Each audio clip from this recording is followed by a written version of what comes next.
feared fire, and for good reason, given what happened in Vesuvius. He's also facing an epidemic where people are all throughout Rome, and that increasing fire within made Titus take cold baths and actually bury himself in snow. It was as if he was trying to fight back the force of fire itself, because he felt as though there was something he had not fully extinguished in the Temple of Jerusalem, as though this last ember of spirit had survived, and the wrath of the God of Israel was coming for him.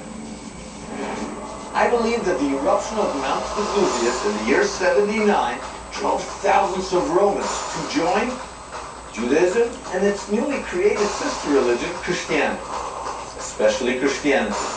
So I believe that while Paul gets all the credit, it's really Vesuvius that launched Christianity into a world religion. To test my thesis, I've set up a roadmap.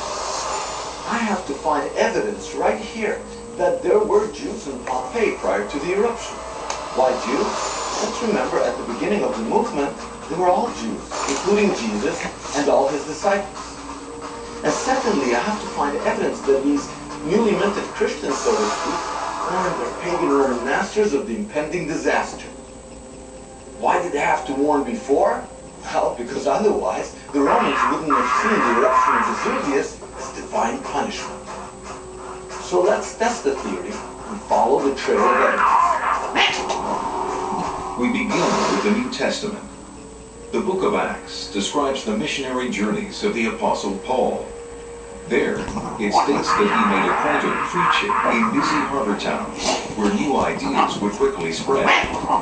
He actually described coming here to Pozzuoli, the harbor of Pompeii. Scholars believe this journey happened around 60 AD, 6 years prior to the Jewish revolt against Rome, and 19 years before the eruption of Vesuvius. During the beginning of the first century, all the traffic that came from all over the Mediterranean came here through Pozzuoli. So in the book of Acts, when Paul lands... He's landing right here. Yeah, I mean, it's no accident that he's landing here when he's going to Rome. Right, this is the way people would have traveled. The coast between the Bay of Naples and Rome was too treacherous, and so people would sail here into Pozzuoli and then travel across land to get to Rome.